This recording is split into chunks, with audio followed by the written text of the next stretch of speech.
Hey everybody, welcome back into Siku Stadium. I learned how to say it today just so that we could get into snap judgments with some more accuracy after Ohio State won 43-30 at Maryland to move to 11-0 and set up an all-out war with all the stakes on the table next week against Michigan. Today was...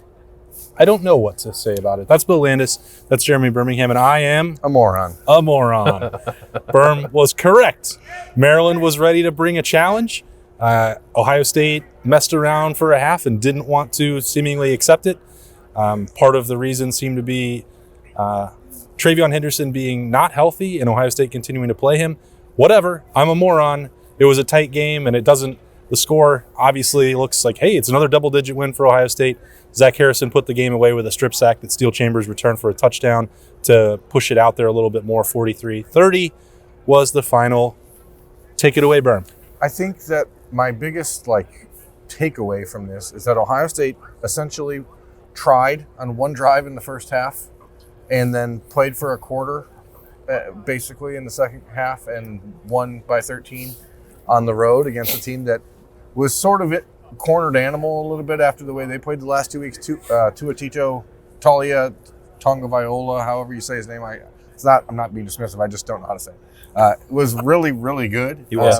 And, that's the thing. If we talked about it pregame. If you don't get to him early and you don't rattle that cage a little bit, then you can let him and his natural talent do what it does. And Maryland has good receivers. They were more open than the Ohio State receivers were today. I'm sure there's a little bit of this in a lot of situations. There's a lot of bit of that. But that's okay. That's what happens in college football. But generally speaking, I just think it's another game where Ohio State let a team that didn't belong in the game hang around. Kudos to Maryland. They had a great game plan. They had a really smart offensive approach. Get it out quick, make Ohio State tackle on the edges, which, again, pregame keys we talked about. Mm-hmm. Buckeyes didn't do a very good job of that, and that kept it close. I think Ohio State went shot play to Marvin, 31-yard touchdown to Travion Henderson, and thought the game was over. Yep. And it was very clearly not. Cruise control a little bit, I think, and it's not unheard of that they would be looking ahead a little bit or not be totally locked in to this game. But, I don't know. They won by 13. I don't know what's applicable from this to next week. Truly, if you get nervous about them, Maryland having 290 passing yards, Michigan doesn't have receivers like that. I think they stopped the run pretty well today. I thought that it's kind of a weird thing, and it's been true, I think, most of the season. They tackle running backs pretty well and don't tackle anybody else that well, and Maryland kind of exposed them for that today at times. But I think they just would have been in a much better situation, had they not tried to play Travion Henderson, and they probably could have turned this into a game if they wanted it to be where it was 28-0, 35-3 or something like that in the first half. I also don't mean this to sound dismissive of Maryland. It will certainly come across that way, and I said right over there before the game even started that the outcome didn't matter. Ohio State played like a team that knew that this game didn't make any difference. There was a lot of conversation during warm-ups about what was going on with Michigan and Illinois. It's easy for teams to say, hey, we're going to take everyone seriously and not going to look ahead until this game's over. I think Ohio State did get caught looking ahead. But how much of this really matters? They're not going to be caught slipping over the next 7 days. They know what's coming. They've been preparing for it, whether they admit how much they admit it publicly or not. They've been preparing schematically, physically, mentally, emotionally for almost 365 days now. The only part that I will take out of this, I suppose, or the main part, is the health of Ohio State. Lathan Ransom broke his thumb on the first play of the game, had to come back. He got a cast on it. He wound up blocking a punt, but you can see some of the tackling is not quite the same if you have a broken hand. Tommy Eichenberg has 2 broken hands.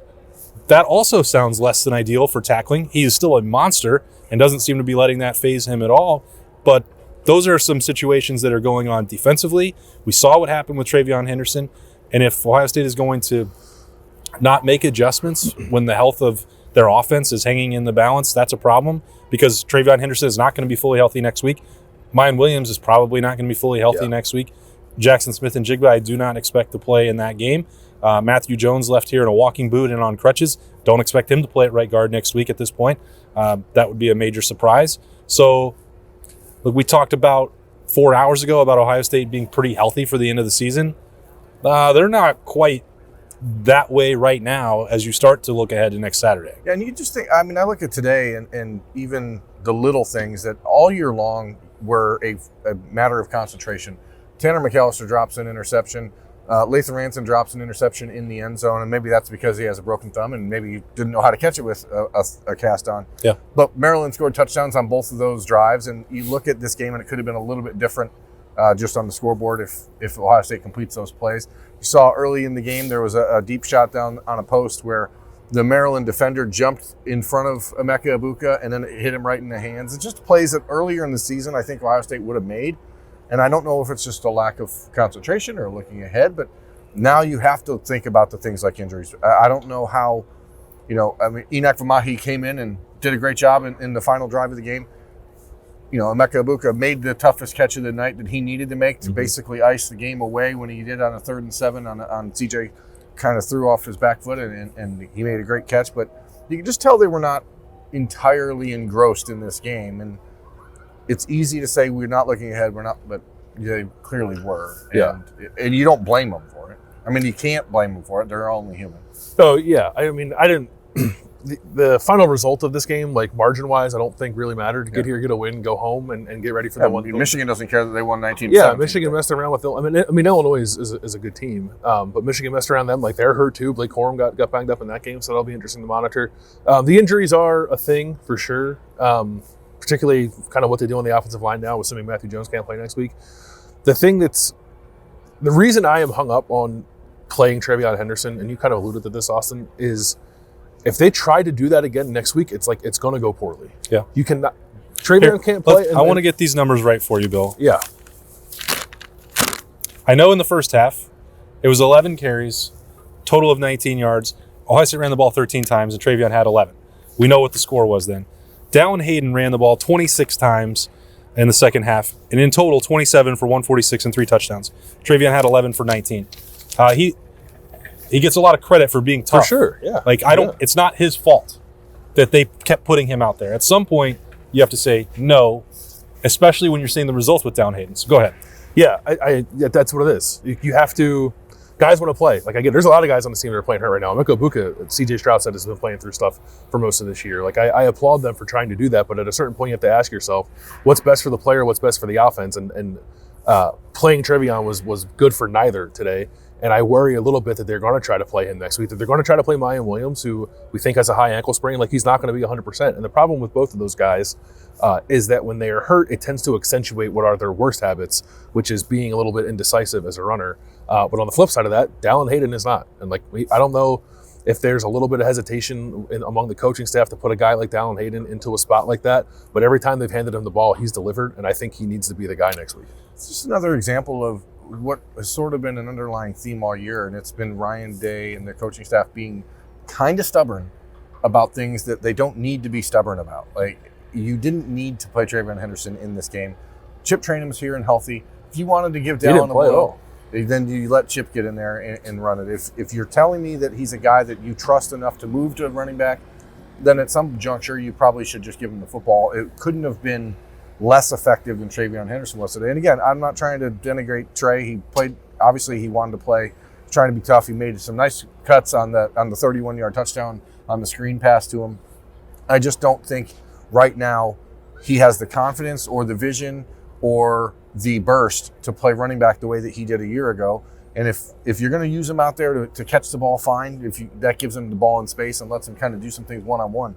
But he's not the same running back he was a year ago for any number of reasons, and at this juncture, the coaching staff just has to stop banging its head against the wall. Yeah, they didn't use Xavier Johnson either, which I thought was weird. That was a mistake. You know that the old hypothetical, would you take an 80% this guy, proven star, over 100% anybody else? In this case, if you're talking about 80% or less TreVeyon Henderson and 100% Dallin Hayden, there's literally no comparison. And whether that was just because Dallin Hayden was healthy or and that would be the minimum, or that we're underselling the impact he can have because of his vision, because of his decisiveness, the ability to bend back runs, Bill, that you've talked about with him before. Mm-hmm. I mean, the guy played a hell of a game, a hell of a half, I should say. Oh, yeah. And it was like the score, Ohio State could have won that game the way that I thought they would have if they played two halves like that, offensively at least. Defensively, they, as Berm said, they flipped a little bit of a switch. I think that they were spinning the wheel at cornerback because they're not sure who is the best option opposite Cameron Brown. We saw Denzel Burke make a couple business decisions in terms of tackling, struggled out there. Then they moved on from that. They tried Jordan Hancock extensively. He got beat on a few deep balls, and those happen, of course, but didn't look fully comfortable in coverage. And one of the busts last week, I was told, was also something where he jumped in out. It's inexperience there. He's just moving back into it. They went to Jair Brown. Don't think the results were dramatically improved there either. So that's something that you have to get figured out. Like Michigan is, like J.J. McCarthy is struggling to throw the football. Michigan's receivers are like not going to be as good probably as what Maryland brought out here today, but it doesn't matter because if you blow coverages, pretty much anybody can take advantage of that. Well, that's bottom line. I mean, I said it last week. I'll reiterate it. For them to win a national championship, Cameron Brown has to be one guy. Somebody else has to step up. I'm not sure who it is. Other guys on defense did step up. Zach Harrison played a great game. Obviously had two plays in a row that ended the game for all intents and purposes with 18 seconds to go. And, you know, it seemed like Ohio State in the third quarter was when they started the half and like, hey, let's rush the quarterback. And they did, and it changed the game. And then they stopped, and then they decided to do it again, the final drive finally. And I'm just not sure. Some of the decision making just seems folly. It's pretty odd. I don't get it. But they're 11-0, and this is a game that I think they would have lost a year ago. I really do not think this is a game they would have won. And this is probably the third or fourth game this year where I don't think they would have won a year ago based on just the way it went. So, we can look back to 2014 if people want, and that there's a lot of mysticism around that season. And how a lot of incorrect mysticism. Right, it's a lot of revisionist history because that team was not really great until the playoff. If you go back to 2002 when Ohio State won the national championship, it was like this every single week for the Buckeyes in 2002. The expectation is now so high that any game they're expected to be perfect, and that's just not real life. And you have to win games. Look around the country today. As we record this right now, Tennessee's losing at South Carolina. I mean, Georgia won 16-6. Georgia won by 10. Alabama played the Little Sisters of the Poor, so that doesn't count. Michigan wins by 2 at home. I mean, it's against a one-dimensional team that ran the ball down their throat most of the game.